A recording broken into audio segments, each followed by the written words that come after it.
शुरू करो, डालो बुनियाद, घर महल नजर आएगा। वंडर लाइए, वंडर अपनाइए, फर्क नजर आएगा। वंडर सीमेंट, फर्क नजर आएगा। नमस्कार, मैं हूं रविंद्र जैन और आप देखना शुरू कर चुके हैं सबकी खबर। आज हम बात करेंगे मौत के बाद होने वाली राजनीति पर। जी हां, बड़ा संवेदनशील विषय है और मैं उम्मीद करता हूं कि आप इस कार्यक्रम को अंत तक देखें। दरअसल आपने देखा होगा कुछ दिन पहले देश के बड़े किसान नेता जो केंद्र में मंत्री रहे, 5 राज्यों के राज्यपाल रहे, कई महत्वपूर्ण पदों पर रहे, सत्यपाल मलिक जी, उनका निधन हुआ। और उनके निधन के बाद में एक पत्र बहुत तेजी से वायरल हुआ। ये पत्र उन्होंने 7 जून को लिख के ही सोशल मीडिया पर डाल दिया था और ये कहा था कि मेरी मृत्यु के बाद इस पत्र को हर व्यक्ति तक पहुंचा देना। और वो पत्र था केंद्र सरकार की मतलब विफलताओं पर और उन्हें जो रिश्वत की पेशकश की गई थी उन तमाम सारी चीज़ों का उन्होंने उल्लेख किया था। लेकिन इसके बाद में भारत सरकार किस कदर नाराज हुई। देश के प्रधानमंत्री नरेंद्र मोदी जी ने केवल 1.5 लाइन का एक ट्वीट किया संवेदना का। इसके अलावा पूरी भारतीय जनता पार्टी और केंद्र सरकार को जैसे सांप सूंघ गया। एक भी नेता ने संवेदनाएं व्यक्त नहीं की और यदि संवेदनाएं व्यक्त नहीं की तो कोई बात नहीं। लेकिन इसके बाद में जो हुआ वो और ज़्यादा दुखद है। हुआ ये कि एक भी केंद्रीय मंत्री उनके अंतिम संस्कार में नहीं गया। एक भी केंद्रीय मंत्री या भारतीय जनता पार्टी के किसी बड़े नेता ने उनके प्रति एक भी ट्वीट नहीं किया उनके मृत्यु पर। आप सोचिए, क्या वाकई राजनीति संवेदन शून्य होती जा रही है?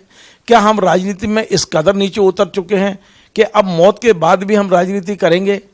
इन तमाम सारे मुद्दों पे आज मैं बात करूंगा देश के मध्य प्रदेश के बड़े पत्रकार राजेश बादल जी से। राजेश बादल जी को आप जानते होंगे, वो संसद टीवी में संपादक रह चुके हैं, कई टीवी चैनलों में रहे हैं और देश की राजनीति को बहुत गहराई से समझते हैं। आखिर राजनीति का स्तर इतना नीचे उतर गया है, हम कहाँ आगे ठहरेंगे? मैं सीधे जोड़ता हूँ राजेश जी। बादल जी, आपका बहुत बहुत स्वागत है। मैंने अपने 42 साल के पत्रकारिता में ऐसा नहीं देखा। आप सच बता रहा हूँ, अंदर से रोना जैसा आता है कि क्या हमारा राजनीति का स्तर इतना नीचे हो गया है कि केवल एक व्यक्ति जो हमारा विरोध कर रहा था, हम इसलिए उसके लिए शोक व्यक्त नहीं करेंगे कि उसने विरोध किया, उसे उसका अधिकार बनता है राजकीय सम्मान पाने का, राजकीय सम्मान नहीं दिया। दूसरी ओर जिस राहुल गांधी को सत्यपाल मलिक ने भर भर के गालियां दी, सबसे पहले कंधा लगाने के लिए वो पहुंच गए। तो मैं समझना चाहता हूं कि हम किस तरह की राजनीति में जा रहे हैं। क्या यही सनातन है जो हम सनातन की बात कर रहे हैं?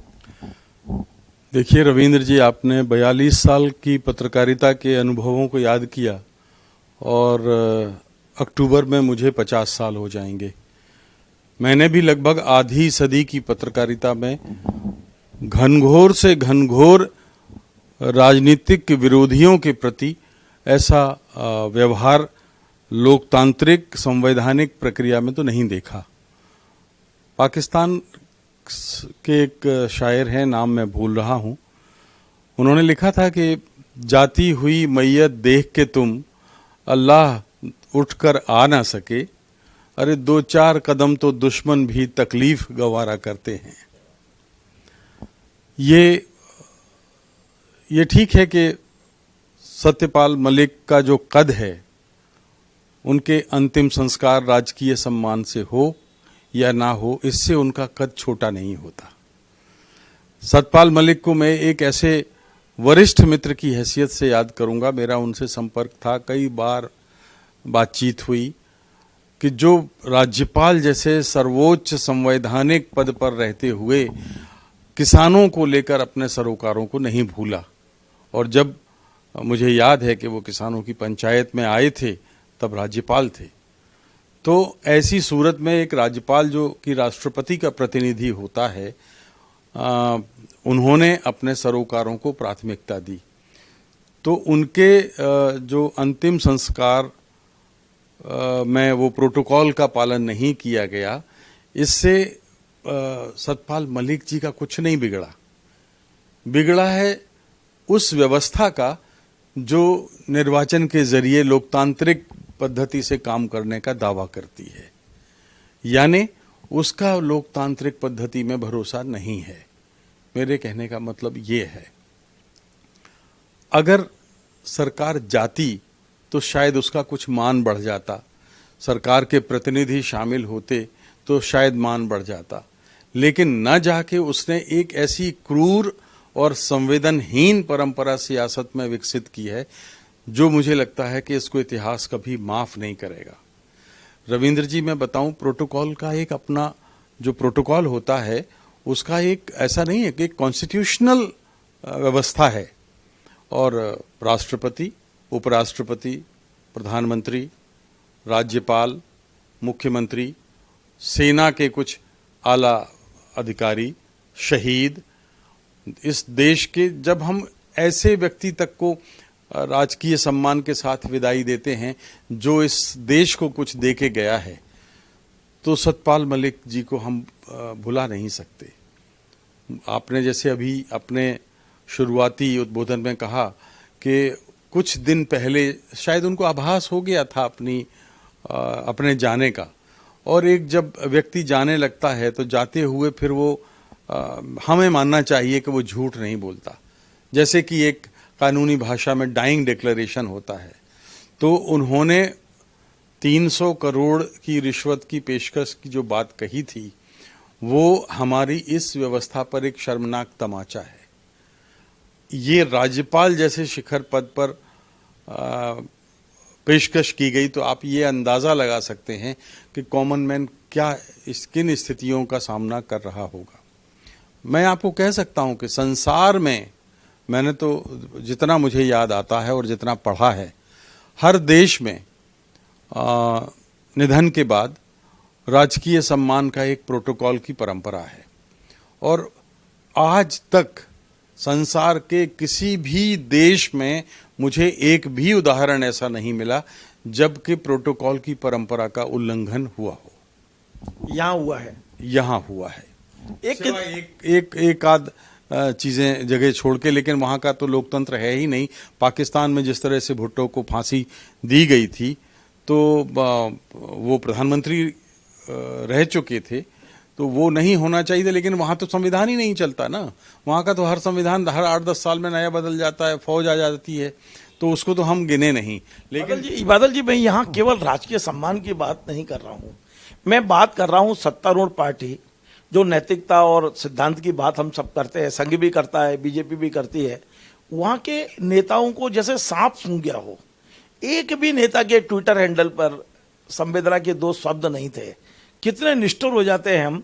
जो सतपाल मलिक भारतीय जनता पार्टी के साथ आ गए थे, उनके साथ बैठ के कांग्रेस को घरे आ रहे थे एक तरह से, और उनके लिए एक शब्द नहीं निकला, संवेदना के शब्द नहीं मुंह से।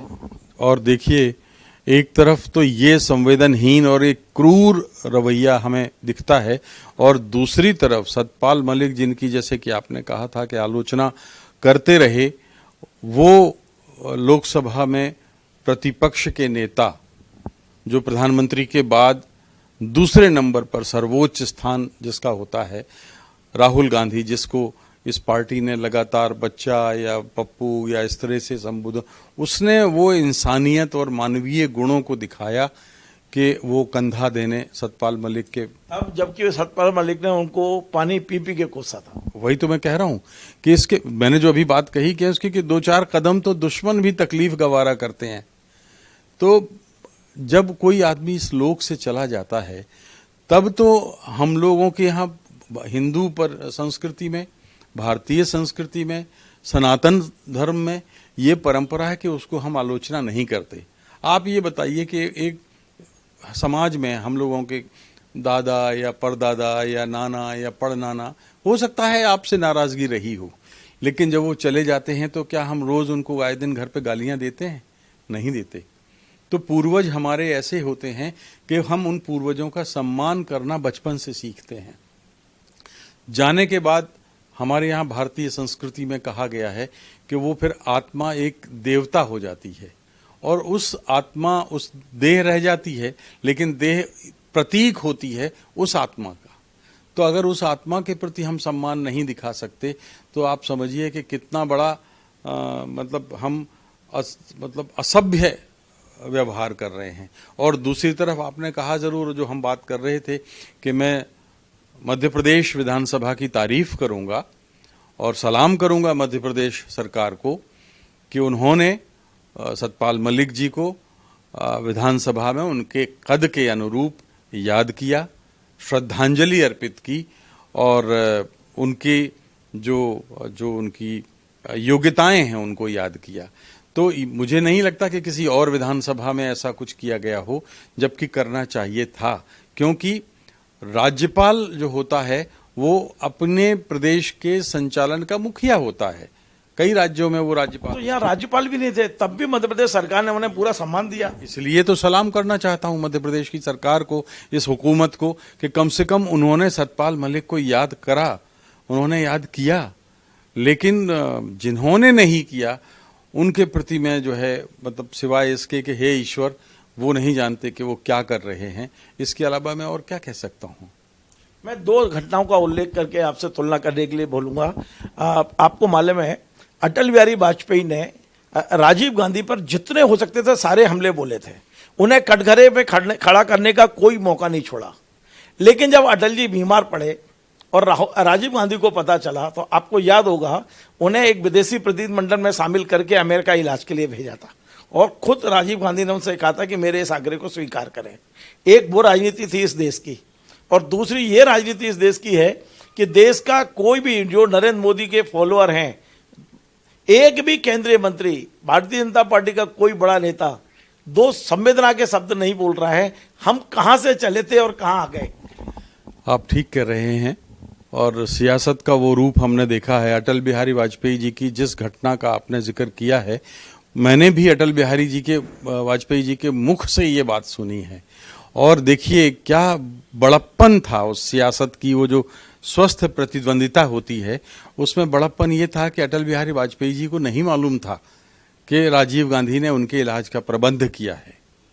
जब वहाँ पहुँच गए और वहाँ सब जब सारा हो गया, उसके बाद उन्हें मालूम पड़ा कि नहीं, ये सब राजीव गांधी के निर्देश पर हुआ है। और ये बात देखिए परंपरा थी, तो परंपरा अटल बिहारी वाजपेयी जी ने उनको जब राजीव गांधी नहीं रहे तब इस घटना का जिक्र किया उन्होंने। तो ये एक स्वस्थ परंपरा है राजनीति की, जिसमें हम याद रखते हैं। केवल एक नहीं, अटल बिहारी वाजपेयी ने अनेक अवसरों पर, चूंकि नेहरू जी के जमाने से वो सदन में थे, तो नेहरू जी को की आलोचना करते थे। लेकिन जब नेहरू जी नहीं रहे 27 मई 1964 को, तो उन्हीं अटल बिहारी वाजपेयी ने कितने बार आप भाषण उनके देख लीजिए कि नेहरू जी की उपलब्धियों को, नेहरू जी के कृतित्व को किस तरह से याद किया। तो अब अटल बिहारी वाजपेयी पर तो आप शंका नहीं कर सकते कि उन्होंने पर्दे के पीछे से कोई राजीव गांधी या नेहरू जी से कुछ फायदा ले लिया हो। और सुनिए, जिस इंदिरा गांधी ने आपातकाल में जेल में डाला था अपने प्रतिपक्षी नेताओं को, वो एक सिद्धांत था जो उन्होंने कारण बताया था, हम आप उससे असहमत हो सकते हैं। और जब जनता पार्टी की सरकार आई और उनका आवास खाली करने के लिए और उनको तरह तरह से परेशान किया जाने लगा, तो मोरारजी देसाई और लोकनायक जयप्रकाश नारायण ने उनको साथ दिया था, उनका साथ दिया था। उनके लोकनायक जयप्रकाश नारायण तो उनको इंदू बेटी बोलते थे। तो राजनीति में हमने ऐसी परंपराएं देखी हैं कि जब ऐसा लगता है कि यही एक स्वस्थ और अच्छे लोकतंत्र की निशानी है। भाई, लोकतंत्र का मतलब सरकार नहीं होती रविंद्र जी, कि जो बहुमत में दल है केवल वही होता, ऐसा नहीं होता। पक्ष और प्रतिपक्ष मिलकर के संसद में जब पहुंचते हैं तब वो लोकतंत्र की रक्षा करते हैं। तो जितनी जिम्मेदारी पक्ष की होती है उतनी ही प्रतिपक्ष की होती है। बादल, ये एक आखिरी सवाल है। राजनीति में हमने मतभेद की बात सुनी थी, आपको नहीं लगता कि अब मतभेद से हम मनभेद पे आ चुके हैं? और उसी भारतीय जनता पार्टी के जिसके एक पितृ पुरुष कुशाभाऊ ठाकरे, मुझ पर उनका बड़ा स्नेह था, अक्सर वो ये बात कहते थे कि सियासत में, राजनीति में मतभेद स्वाभाविक हैं लेकिन मनभेद नहीं होना चाहिए। और सुंदरलाल पटवा भी ये बात अक्सर कहते थे। तो मुझे याद है कैलाश जोशी कहते थे, बाबूलाल गौर कहते थे। तो मनभेद जब हो जाता है ना, तो रविंद्र भाई वो एक बहुत ही विकृत शक्ल लेता है और फिर वो सैद्धांतिक विरोध नहीं रह जाता, बल्कि वो रंजिश हो जाती है। आज हम देखते हैं एक छोटी सी बात याद आ रही है, तो वो भी मैं आपको भी याद दिलाऊं। और आपको याद होगा, भारतीय जनता पार्टी का राष्ट्रीय कार्य समिति की बैठक भोपाल में थी और मुख्यमंत्री दिग्विजय सिंह थे, और दिग्विजय सिंह जी खुद आमंत्रित करने गए थे अटल जी को, और अटल जी पूरे पदाधिकारियों के साथ उनके घर भोज करने गए थे। ये राजनीति थी मध्य प्रदेश की। मुझे याद है, और मुझे अच्छी तरह से याद है, और दिग्विजय सिंह ने बड़े आदर के साथ अपने जो प्रतिपक्षी पार्टी का जो है सम्मान किया था, उनको भोज दिया। ये परंपरा थी, ये परंपरा पहले भी थी, छत्तीसगढ़ में भी ये हमने परंपरा देखी है। और जब भारतीय जनता पार्टी का अधिवेशन हुआ था तो अजीत जोगी वहाँ मुख्यमंत्री होते थे, और उस समय उन्होंने भी यही भोज पर आमंत्रित किया था। क्योंकि देखिए, राष्ट्रीय स्तर के जो नेता होते हैं वो मैं मानता हूँ कि दलगत राजनीति से ऊपर उठ के होते हैं, वो देश का हित सोचते हैं, तो हमें भरोसा करना चाहिए। लेकिन अफसोस की बात यह है कि अब ऐसे नेता हमारे आज के दौर में नहीं दिखाई देते। इसलिए कभी कभी मुझे लगता है कि क्या हम कोई अंधकार युगीन भारत में तो नहीं प्रवेश कर रहे हैं। बहुत बहुत धन्यवाद। तो आपने सुना, आप थे राजेश बादल जी, वरिष्ठ पत्रकार। आज हमने बड़े गंभीर और बड़े महत्वपूर्ण मुद्दे पे बात की है। राजनीति में मनभेद, मतभेद किस तरह मनभेद में बदल रहे हैं, वो बहुत बड़ा उदाहरण है सतपाल मलिक का निधन। सतपाल मलिक एक बड़े नेता, किसान नेता, केंद्र में मंत्री रहे, 5 राज्यों के राज्यपाल रहे, और उनके अंतिम संस्कार में राजकीय सम्मान नहीं दिया गया। वो भी छोड़िए, भारतीय जनता पार्टी का कोई बड़ा नेता नहीं पहुंचा, छोटा नेता नहीं पहुंचा, और तो और एक भी केंद्रीय सरकार का मंत्री, छोटे से छोटा मंत्री भी नहीं पहुंचा। आखिर ये देश, ये राजनीति किस दिशा में जा रही है, ये विचार करने का समय अब आ गया है। आपको हमारा ये कार्यक्रम पसंद आए, आप इसे शेयर करें, लाइक करें, कमेंट करें, और आपसे बार बार निवेदन है हमारे इस चैनल को सब्सक्राइब अवश्य करें। धन्यवाद।